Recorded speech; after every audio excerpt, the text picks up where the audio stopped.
그래서 자라 가라잖아요. 그래서 오늘 제가 준비한 말씀은 하나님을 아는 지식이라는 제목으로 말씀을 나누려고 하는데요. 저희 이제 새로운 연도를 이제 시작하면서 저희도 모든 말씀의 시작인 이제 창세기부터 매일 성경은 시작을 하게 됐습니다.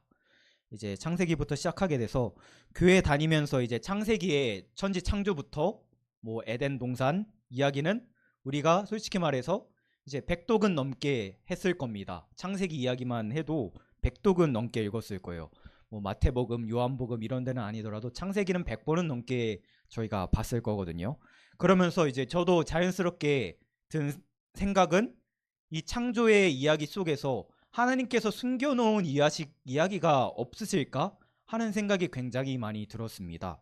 우리를 너무나도 사랑하셔서 이 세계를 만드시고 이 세상을 만드셨다는 이야기를 제외하고 다른 뜻은 없을까 하면서 오늘 본문을 차근차근 훑어봤습니다. 제일 먼저 든 생각은 하나님께서 우리를 창조하셔서 우리가 오늘도 살아가고 있는데 살아간다는 건 과연 무엇일까 라는 거예요. 살아간다는 건 뭘까? 자, 애들한테는 참 어려운 질문이죠. 살아간다는 건 과연 무엇일까? 살아간다, 네?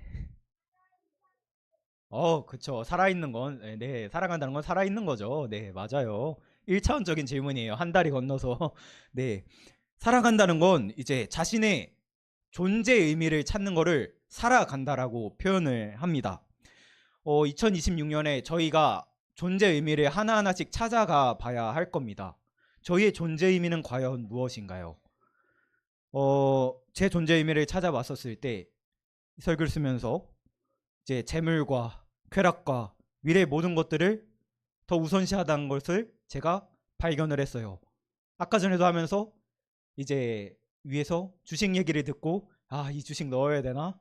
어떡하지? 이러면서 정말 내가 세속적인 인간이 되어버렸구나. 이렇게 이런 것들을 하나님보다 더 우선시한다는 것을 알게 되었습니다. 이렇게 계속 산다면 아무리 오래 살거나 아무리 풍족하게 살아도 이건 내 인생이 아니고 남의 인생도 아닌 애매모호한 삶을 사는 것에 불과하다고 생각을 했습니다. 그렇다면 저희가 어떻게 해야 단지 이제 숨을 쉬는 것을 넘어서 인간답게 살아갈 수 있을까요? 그에 대한 답은 우리가 하나님이 어떤 분이신지를 정확히 알 때, 하나님의 아는 지식이 있을 때 비로소 하나님의 형상을 닮은 인간답게 살아갈 수 있다고 말할 수 있는 겁니다. 오늘 밤 하나님의 형상을 닮아갈 수 있기를 간절히 소망합니다. 우리 앞뒤 좌우의 사람들과 이렇게 인사할까요? 하나님의 형상을 닮아갑시다. 하나님의 형상을 닮아갑시다. 아멘. 우리 창세기 1장 1절은 우리 구약 성경의 시작일 뿐만 아니라 성경 계시 전체의 시작이고 이제 모든 세계와 인류의 역사의 시작이죠. 태초에 하나님이 천지를 창조하시니라. 이 말씀을 안 들은 사람은 거의 이 세상에 거의 없을 겁니다. 창세기 1장 1절을 잘 보면 성경은 하나님의 존재를 인간에게 설득하려 하지 않습니다. 그냥 가장 첫 부분에 하나님이 계시다는 사실과 그분이 온 우주의 존재 원인이심을 그냥 선포하십니다. 이 말씀에서 우리는 세 가지를 발견할 수 있습니다. 앞에 나와 있듯이 세 가지는 첫 번째는 하나님께서 존재하신다는 것, 두 번째는 이 모든 세계가 그분에 의해 창조되었다는 것, 더 나아가서는 세 번째에서는 하나님은 창조된 세계를 향하여 어떠한 뜻을 가지고 계시다는 겁니다. 이제 현 시대는 하나님을 친구처럼 생각하고 농담의 소재로도 많이 삼는 시대입니다. 특히 이제 우리 영어에서도 이제 기가 막히거나 이제 충격을 받을 때 우리 친구들 뭐라 그래요? 오 마이 갓이라고 하잖아요. 이제 사실 오 마이 갓은 이제 미국 같은 데서 종교를 가진 외국인의 입장에서는 굉장히 불편한 단어라고 합니다. 왜 그러냐면 어떻게 신성한 하나님의 이름을 거기에다 붙일 수 있냐라는 거죠. 어떻게 오마이 갓이라고 할 수 있냐. 그래서 갓 대신 뭘 쓸까요? GOSH 해가지고 갓이라는 어이쿠라는 단어를 조금 이제 많이 사용한다고 합니다. 이 정도로 이제 많은 사람들이 하나님을 너무나도 편안하게 생각하고 있습니다. 이제 마음씨 좋은 이제 집사님들에게는 시어머니, 마음씨 좋은 시어머니나 이제 자기가 원하는 선물을 대뜸 가져다 주는 아빠처럼 이제 이 모습도 물론 좋지만 이제 우리가 다른 형상도 생각을 해 봐야 된다는 거죠. 이와 관련해서 우리는 하나님에 관한 질문을 해볼 수 있는데요. 과로 이제 하나님은 어떤 존재신가 하는 것입니다. 창세기를 봤을 때 하나님은 어떤 존재라고 생각을 다들 하십니까? 저는 아이들에게 창세기를 가르칠 때 저는 하나님은 굉장히 무서우신 분이라고 가르칩니다. 로이야, 왜 무서운 분이니? 하나님은 왜 무서운 분인가요? 우리 신약 성경에서 보면은요, 하나님은 굉장히 사랑스럽게 우리를 바라보시는 분이신데 우리 이제 구약 성경에 보면은 이제 다 쓸어버리시거든요. 그거를 보면서 이제 굉장히 하나님은 무서우신 분이라고 이제 생각을 이제 많이 가르치게 됩니다. 먼저 우리가 모두 알듯이 1장 1절에는 하나님은 초월적인 분이세요. 온 세상 만물을 지으셨지만 그것을 초월하여 계시는 분이라는 거죠. 그래서 인간을 비롯한 피조물의 존재를 하나님과 비교할 수가 없습니다. 이 얼마나 우리가 아무것도 아닌 존재인지를 깨닫게 되는 부분이죠. 뿐만 아니라 하나님의 초월성은 이제 무한한 두려움을 불러일으켜서 인간으로 하여금 그분 앞에 두려워서 떨면서 엎드리게 합니다. 우리 구약 성경에서도 이제 그 두려움에 대한 말씀이 많이 나와 있는데요. 우리 이사야서 말씀에 보면은요. 우리 이사야서 6장 말씀에 보면은 우리 한번 다 같이 읽어볼까요? 하나, 둘, 셋. 그때에 내가 말하되 화로다 나로 망하게 되었도다. 나는 입술이 부정한 사람이요 나는 입술이 부정한 백성 중에 거주하면서 만군의 여호와이신 왕을 배웠음이로다 하였더라. 아멘. 여기서 나오는 이사야는 하나님의 거룩함과 은혜를 명확히 백성들에게 알린 인물이었고 다윗의 후손으로 오실 예수님을 예언한 사람이었습니다. 이렇게 하나님을 알리고 이제 예수님을 알리는 데 힘썼던 이사야도 하나님의 임재와 하나님의 초월성 앞에 대굴대굴 이렇게 구르면서 하나님, 제가 죄인입니다 라고 고백했습니다. 구약에서는 하나님께서 하시는 많은 일을 대신했던 선지자, 사도, 예언자, 많은 사람들이 있습니다. 대단한 사람들이 많이 있는데 그러나 사도들이 아무리 하나님과 비슷한 능력을 내고 사도들을 하나님 앞에 부족함 없이 똑똑하고 본받을 만하고 사도들을 본받을 만하다 해도 사도들을 만든 제작자와 동급이 될 수는 없습니다. 오히려 뛰어난 사도일수록 이제 사람일수록 그것을 만든 하나님의 능력이 대단하다는 사실을 더 드러내줄 뿐인 거죠. 이처럼 우리가 이 세계에서 어떤 위대함을 발견하고 인간에게서 어떤 이제 천재적인 특성을 발견한다면 그것은 그러한 세계와 인간을 만드신 하나님께서 우리가 생각하는 것보다 훨씬 더 뛰어난 분이심을 알게 해줍니다. 성경에서 어떤 천재적인 사람을 보았다면 우리가 본받을 만한 사람을 보았다면 그가 위대한 게 아니라 그를 만드신 하나님이 위대하시다는 것을 우리가 생각하면 되는 겁니다. 세상에서도 교회에서도 마찬가지입니다. 대단하고 이제 멋진 사람들을 우리는 종종 보면서 부러워합니다. 그런 사람들을 보았다면 그 사람이 대단한 게 아니라 그를 만드신 하나님이 위대하시다는 것을 우리 자녀들에게서 천재적인 특성이 보였다면 우리 자녀들에게서 괜찮은 특성이 보였다면 우리 자녀들이 괜찮을 뿐만 아니라 그 자녀들을 만드신 하나님이 더욱더 괜찮으신 분이시고 위대하신 분이시라는 것을 깨달아야 하는 거죠. 하나님이 온 우주의 모든 것을 지으셨지만 결코 피조세계의 일부분이 아니십니다.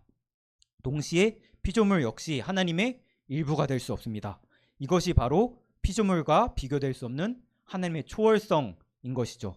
이런 초월성은 하나님과 인간의 존재적 차이를 이제 깨닫게 해줍니다. 그래서 시편의 148편에 보면은 이렇게 말합니다. 우리 다 같이 읽어볼까요? 모두 주님의 이름을 찬양하여라. 그 이름만이 홀로 높고 높다. 그 위엄이 땅과 하늘에 가득하다. 아멘. 인간은 하나님의 절대적 위대함 앞에서 자신이 아무것도 아니라는 것을 깨닫게 됩니다.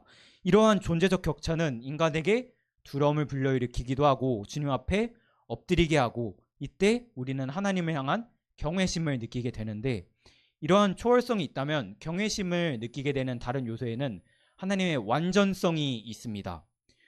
저희 2025년에 의롭게 살아보려고 이제 많이 노력을 했었는데, 그리고 다른 사람들에게 이제 사랑을 베풀기 위해서 애쓰면서 살아왔었는데, 하지만 도덕적으로도 너무나 완전하신 하나님을 볼 때 우리는 어떤가요? 너무나도 완전하신 하나님 만날 때 인간은 자신이 행한 선이 사실은 선한 것이라고 말할 수도 없는 것이라는 것을 깨닫게 됩니다. 그때 인간은 자신이 하나님의 사랑과 자비를 덧입지 않고서는 이제 살 수 없는 존재임을 깨닫고 하나님께 회개하고 용서를 구하게 되는데, 이것이 바로 십자가에서 이루신 그리스도의 공로를 의지하는 것으로 나타나게 됩니다. 십자가에서 나타난 구원을 통해 하나님의 용서를 받은 사람은 하나님을 사랑하게 되고, 이것이 바로 하나님을 향한 경외심을 불러일으키는 요소입니다. 우리 이번 연도 초월적이고 완전하신 하나님을 맞이하고 맞이함을 넘어서 경외함을 느끼면서 살아가는 우리가 될 수 있기를 간절히 소망합니다. 창세기를 보면 볼수록 너무나도 이제 크신 하나님을 생각할 수밖에 없는 것 같습니다. 이렇게 전능하신 하나님께서 온 세계를 창조하셨고, 성경은 하나님 이외에 존재하는 모든 것을 우리 아까 전에 창세기 1장에서 봤듯이 모든 것을 천지라고 이제 표현을 합니다. 천지라고 하면 이제 하늘과 땅 이외에 드넓은 이제 우주를 빼놓을 수가 없습니다. 이제 우주를 생각을 하면은 우리가 얼마나 작은 존재인지 저희가 생각하게 되는 것 같습니다. 우주는 이제 수조계의 별로 되어 있고 수조계의 은하로 되어 있는데, 그 수조계의 광명체를 이제 넷째 날에 만드신 하나님은 얼마나 대단하실까. 더불어서 이제 어마어마하게 큰 우주의 은하 중에 하나, 그 은하의 별 중에 하나, 그 지구에서도 아주 작은 대한민국의 한 도시, 그 중에서도 작은 한 장소에서 예배드리고 있는 사람이 바로 우리인데, 그런데 그런 우리를 창조주께서 기억하시고 인도하시고 계신다니, 이런 건 엄청난 은혜일 수밖에 없는 것이죠. 더 나아가서 생각해보면 인간이 오래 살아봐야 100년을 산다고 하는데, 영혼의 관점에서 보면은요, 짧은 순간에 지나지 않습니다. 하나님께서 우리 영원에서 보자, 천국에서 보자 말씀하실 때 우리는 원래 그게 뭔지 깨닫지 못하는 존재였거든요. 그런데 하나님께서 우리에게 깨닫게 하셔서 우리를 그 영원한 천국으로 들어가게 해주신다는 것은 정말 참 큰 은혜일 수밖에 없습니다. 우리가 이 땅에서 100년을 살다 죽는 것이 이제 약간 아까 전에 손을 씻으면서 생각했는데, 몇 방울의 이제 손 세정제로 씻겨 흘러내려가는 세균만큼 세균의 수명과 다를 바가 무엇이 있겠습니까? 그런데 그런 우리를 구원해 주시고 영원한 천국으로 들어가 이제 문을 열어 주셨다고 말씀하시는 겁니다.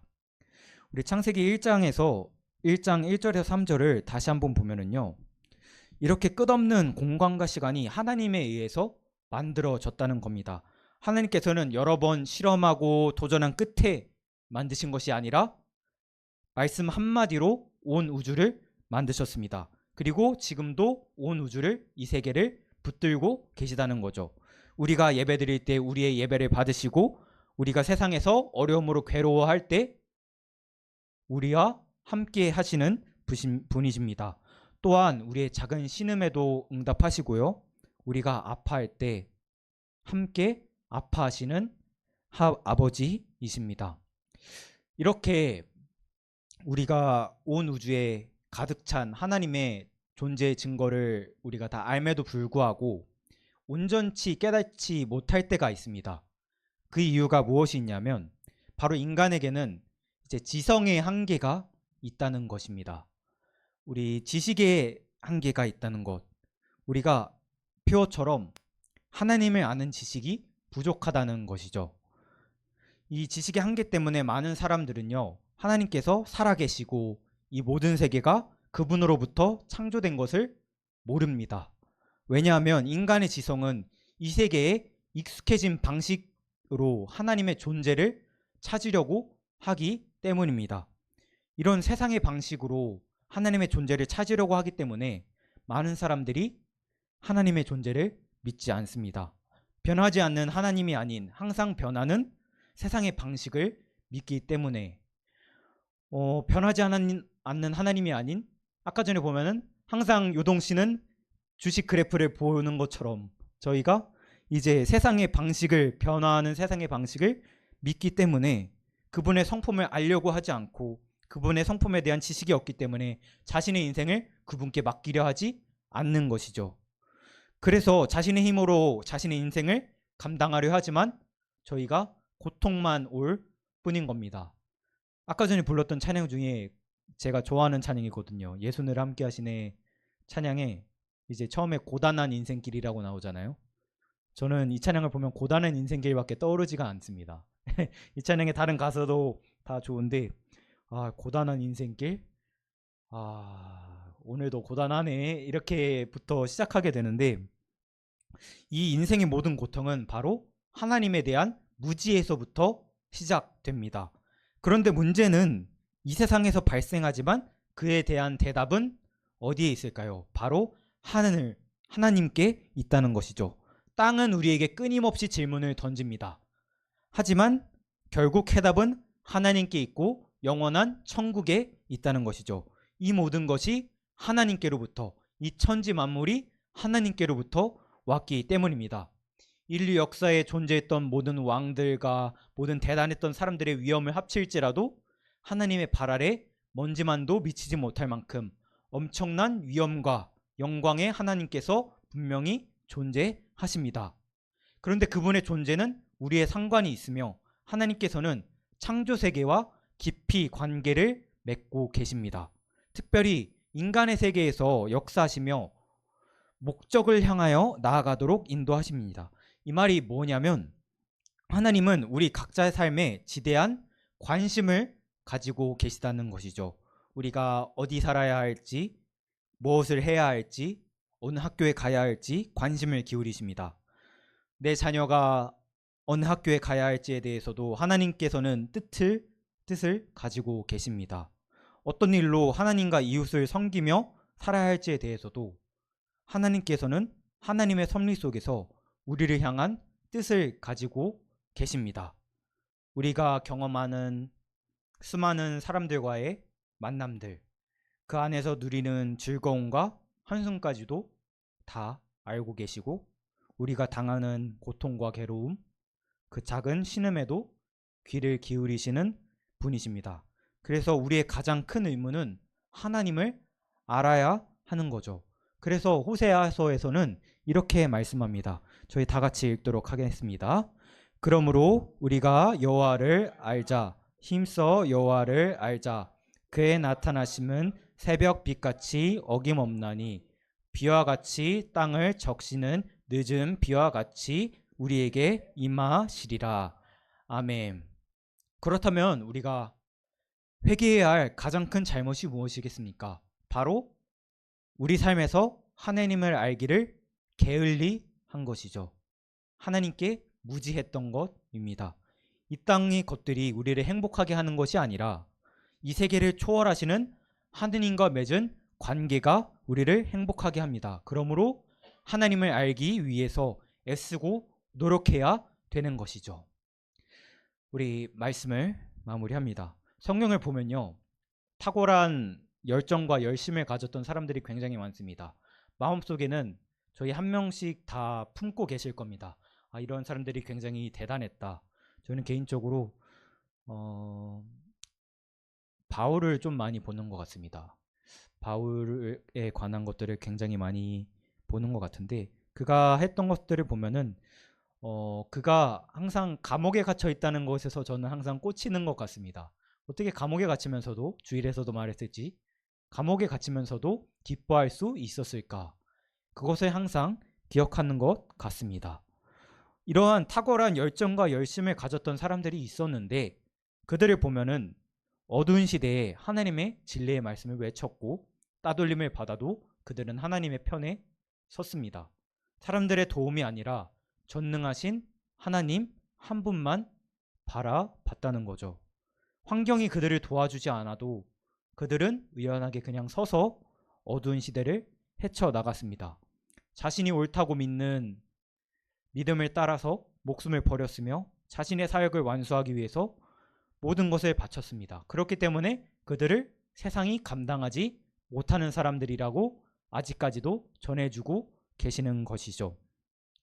과연 2026년 우리가 새해를 살아갈 때 우리 세강교회는 세상이 감당하지 못할 세강교회가 될 수 있을까요? 그것을 간절히 한번 되돌아보기를 간절히 소망합니다. 또한 그 시대를 살았던 그들의 공통점은 가장 중요한 공통점은 무엇이냐면요. 하나님을 아는 지식을 가진 사람들이었다는 것입니다. 주님을 아는 지식이 그들로 하여금 세상의 명예를 미련 없이 세상의 쾌락을 미련 없이 버리게 해주셨던 거죠. 주님을 아는 지식이 이 세상에서의 영광과 즐거움을 하찮게 여겼고 험한 시대에 성결한 삶을 살도록 도와주었습니다. 하나님을 아는 지식이 망가져가는 하나님의 나라를 보면서 그들에게 통곡하게 했고 하나님의 아는 지식이 모든 사람이 절망하는 시대에 살아계셔서 역사하시는 하나님을 바라보면서 나아가게 해줬습니다. 결국 우리 삶의 질은 하나님을 아는 지식에 달려 있습니다. 그분으로 인해서 우리 삶은 하나님이 지으신 별처럼 빛나게 될 것이고 만족으로 가득 차게 될 것입니다. 이 세상에 가득 찬 하나님을 아는 지식을 바라볼 때 우리가 사람다운 사람 그리고 하나님의 형상을 닮은 사람이 되어 갈 것입니다. 우리 먼지와 같은 존재인 우리가 온 우주 만물을 창조하신 하나님과 관계를 맺으면서 그분과 동행하면서 살 수 있게 된 것이 얼마나 엄청난 은혜인가를 깨닫고 그렇게 해주신 하나님께 감사하며 그 은혜에 보답하는 삶을 살아가는 우리가 되기를 주님의 이름으로 간절히 축복합니다. 지금 이 시간 저희 찬양할